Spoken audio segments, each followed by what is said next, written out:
Hello all, welcome back to our channel. వంటల్లో వాడుకునే కారంని ఇంట్లో ఎలా ప్రిపేర్ చేసుకోవాలో వీడియోలో మీతో షేర్ చేస్తాను. వీడియో లాస్ట్ వరకు చూడండి. ఒక్కొక్కళ్ళు ఒక్కొక్క ప్రాసెస్ని ఫాలో అవుతారు కదా. మేము ఏ ప్రాసెస్లో కారంని తయారు చేస్తామో వీడియోలో షేర్ చేస్తాను.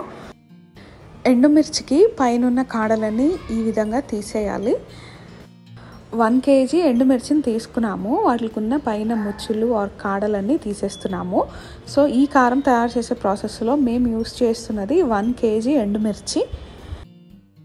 చాలామంది ఓన్లీ ఈ ఎండుమిర్చినే కారంగా పట్టించి యూస్ చేస్తారు. మేమైతే ఇందులో కొన్ని స్పైసెస్ని యాడ్ చేస్తాము. ధనియాలు, జీలకర్ర, ఆవాలు అండ్ మెంతులు వేస్తాము. ఇవి వేస్తే కొంచెం టేస్ట్ పెరుగుతుంది అండ్ కలర్ కూడా బాగుంటుంది.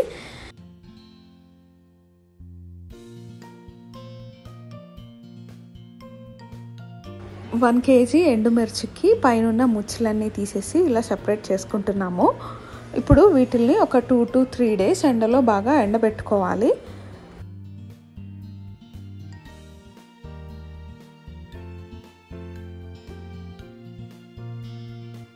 ఎండుమిర్చికి ఉన్న కాడలన్నీ తీసేసి లోపల కొన్ని ఆకులు ఉంటాయి కదా, అవన్నీ కూడా నీట్గా తీసేసి ఎండలో ఒక 2 to 3 days వరకు వీటిని బాగా ఎండనివ్వాలి. మేమైతే 1 kg ఎండుమిర్చిని తీసుకున్నాము ఈ కారం తయారు చేసే ప్రాసెస్లో.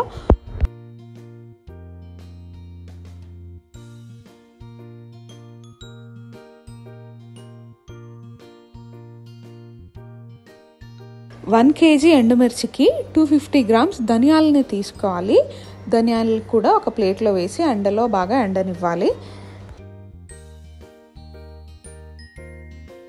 ఎండుమిర్చిని ఒక 2 to 3 days వరకు ఎండలో ఆరబెట్టుకోవాలి. ఆరబెట్టిన తర్వాత కొంచెం మనకి సౌండ్ కూడా మారుతుంది, కొంచెం క్రంచీనెస్ సౌండ్ వస్తుంది. దీని తర్వాత మనం ఆరబెట్టుకున్న ధనియాలని కూడా ఒక ప్యాన్లో వేసుకుని వేపుకోవాలి. అంటే డ్రైగా రోస్ట్ చేసుకోవాలి. పచ్చి వాసన పోయి మంచి స్మెల్ వస్తుంది. ఆ స్మెల్ వచ్చే వరకు వీటిని వేయించుకోవాలి.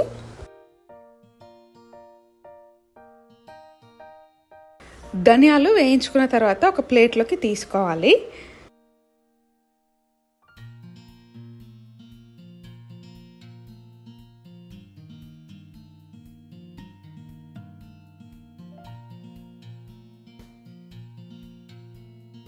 అలాగే 100 grams జీలకర్రను కూడా వేయించుకోవాలి. వేయించుకుంటే మంచి స్మెల్ వస్తుంది. ఆ స్మెల్ వచ్చే వరకు వీటిని రోస్ట్ చేసుకోవాలి.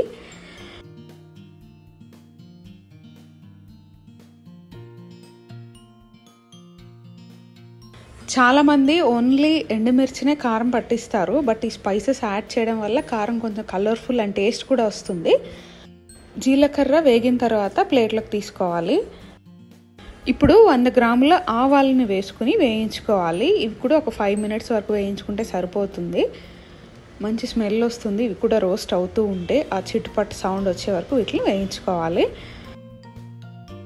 ఇవి కూడా వేగిన తర్వాత ప్లేట్లోకి తీసేసుకోవాలి.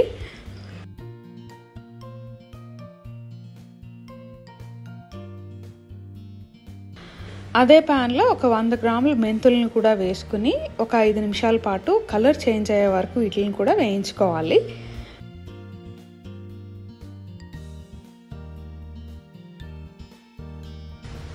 వీటిలన్నిటిని ఒక ప్లేట్లోకి తీసుకుని వీటిని చల్లారనివ్వాలి.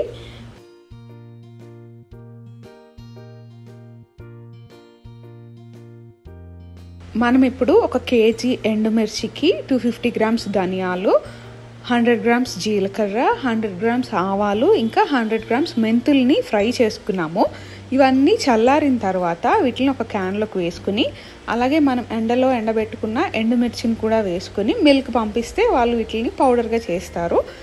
ఇప్పుడు మనకి కారం అయితే రెడీ అయిపోయింది. ఇప్పుడు మిల్ నుంచి వచ్చిన కారం వేడిగా ఉంటుంది. దీన్ని కొంచెం సేపు ఆరబెట్టుకోవాలి. ఒక పేపర్ పైన వేసుకుని టేబుల్ పైన కానీ లేదా కింద కానీ ఎవరికి తగలకుండా దీన్ని కొంచెం ఆరబెట్టుకోవాలి. ఆ వేడి తగ్గే వరకు ఆరబెట్టుకుంటే సరిపోతుంది. మినిమం ఒక 1 hour పడుతుంది. మనకిప్పుడు కారం అయితే రెడీ అయిపోయింది. ఇలా తయారు చేసుకున్న కారంని అవసరం ఉన్నంత వరకు బయట ఉంచుకొని మిగతాది ఫ్రిడ్జ్లో పెట్టుకుని స్టోర్ చేస్తే 2 to 3 months వరకు ఇది సరిపోతుంది. చూశారు కదండి, మేమైతే ఈ పద్ధతిలో కారంని తయారు చేస్తాము. మీరు ఎలా తయారు చేస్తారో కమెంట్ చేయండి. మా వీడియో మీకు నచ్చితే లైక్ చేయండి and me friends and family మెంబర్స్తో షేర్ చేయండి.